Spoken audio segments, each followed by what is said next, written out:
Welcome, ladies and gentlemen, to Zion Kenya TV, and thank you very much for choosing this channel. Ladies and gentlemen, there is a serious case rising up in the Republic of Kenya a day after President William Samoei Ruto had made attack at the judiciary. And I think yesterday in my live stream, I had this analysis on the LSK going to the street because on the president remarks on the judiciary.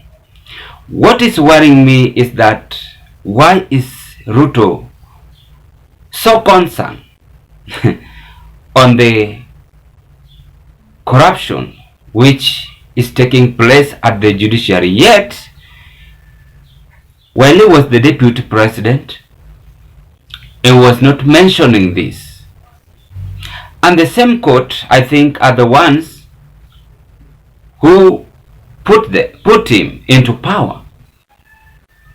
I'm very shocked, and I've come to realize that nyewe human beings do change. This is what is happening, ladies and gentlemen, that East African judges condemn Ruto's attack on judiciary. East African judges have raised complaints and have condemned the president's attack on the judiciary. For now, I want us to take a look and listen to this video which have put Ruto into trouble. Kotini. Wakahongana kotini, mpango hiyo ikasimamishwa. You have never interfered with what goes in court. Mambo yote ya serikali yako imeletwa, wameangusha. Hujaongea, umenyamaza. These judges, they are part of Kenya. Hii housing munasimamisha. Hii vijana hawa munataka waende wapi? Alluding to the Social Health Insurance Fund that was halted by the court in November 2023, Ruto indicated that some of those sponsoring the court process were colluding with alleged corrupt officials to stop its implementation. 50% ya pesa ya NHIF zinafujwa na mahospitali chache, wakora chache, fake hospitals, fake doctors. Hawa wabunge wamebadilisha sheria. Mimi nimeweka kidole, imekuwa sheria ya Kenya kwamba sasa tutabadilisha vile mambo ya NHIF inaenda mbele ili tuzuie pesa ya umma isipotee. Rais, ukumbuke tulitangazia wa Kenya kutoka Januari hii Kenyans will be able to pay 300 shillings kwa NHIF. Leo ni Januari tarehe 2. Kenyans cannot do that. We shall not allow, because I believe you've listened to the video and you've actually learned something from that video. What is the main cause of this? And why do you think President is so concerned with this housing project and is actually forcing it? Forcing construction. Anywhere he goes, he launches this, even if the judiciary is still against it. Even if the judiciary is against NSSF, all those taxes, whichever the taxes he wants. This is what East African is saying. The East African Magistrates and Judges Association, EAMGA, has backed Kenyan judges and magistrates who call out President William Ruto over his onslaught on the judiciary. EAMGA President Katrina Eads noted that the government ought to have used legal channels to address its concerns, and of course the significance of addressing any grievances against judicial officers or their decisions within the acceptable framework.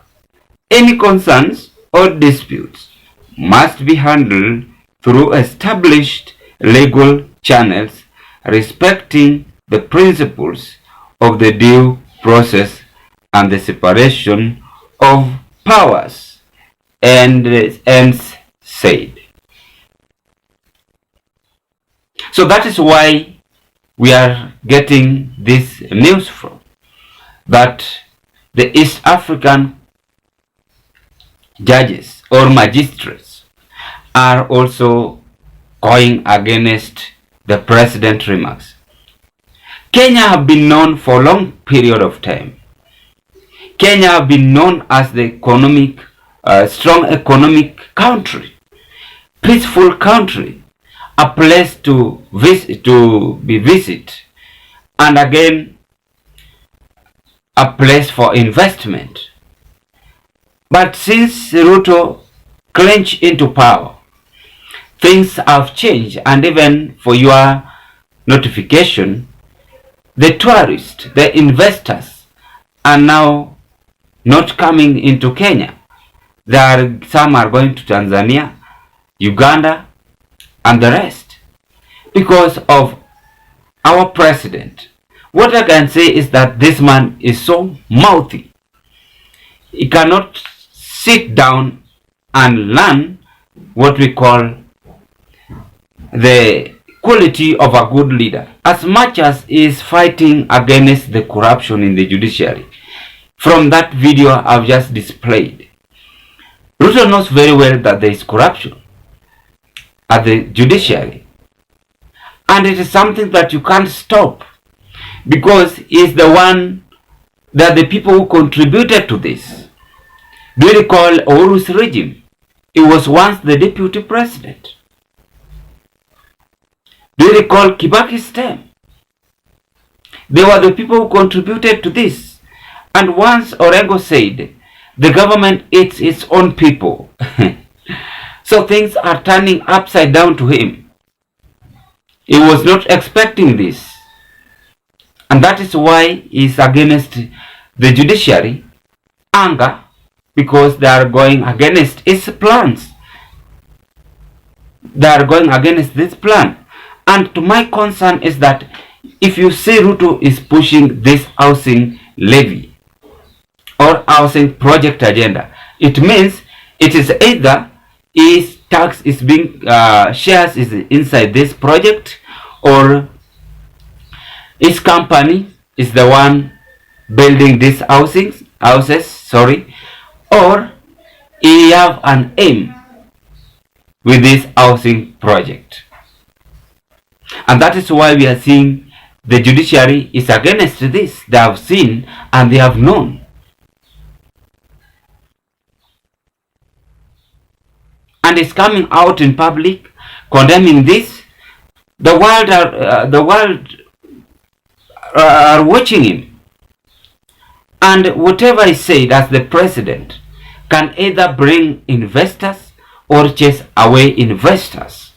And that is why we are seeing political differences emerging in the Republic of Kenya. Now see, the East African magistrate and judges are condemning his move as the president. His words, as you know, words are used like a fossil of civilization. Are these words positive? Can they bring development in the Republic of Kenya? Or are your words hurting? Even in this platform, I cannot just come out and start abusing the audience or forcing them to do something which they don't want. Even your subscriptions, ladies and gentlemen, you are the one who decides, because we try our level best to bring you a legitimate news, and so on and so on. So when you see president is forcing this, and now we are seeing this and the rest, this is very bad. And I will believe that Kenya Kwanza administration is going to change, or else they are going to sink this country into the next level in 10 years' time, Kenya is not going to be called Kenya. Uhuru Kenyatta left a legacy and is still being remembered up to date. As much as he had some weaknesses, but let President Ruto sometimes try to control his tongue. Ladies and gentlemen, what can you say on this, our today's analysis? And I want to end my topic of discussion today at this point. Kindly, if this might be your first time watching me at Zion Kenya TV YouTube channel, take a 1 second and click that subscriptions button and subscribe. Watch our videos, like, share, and give us your opinion. And to the members, I want to be very much grateful for the effort you are actually doing through your subscriptions. Kindly, after you subscribe, watch our videos. God bless you as we hope to meet on another analysis. Bye bye, ladies and gentlemen.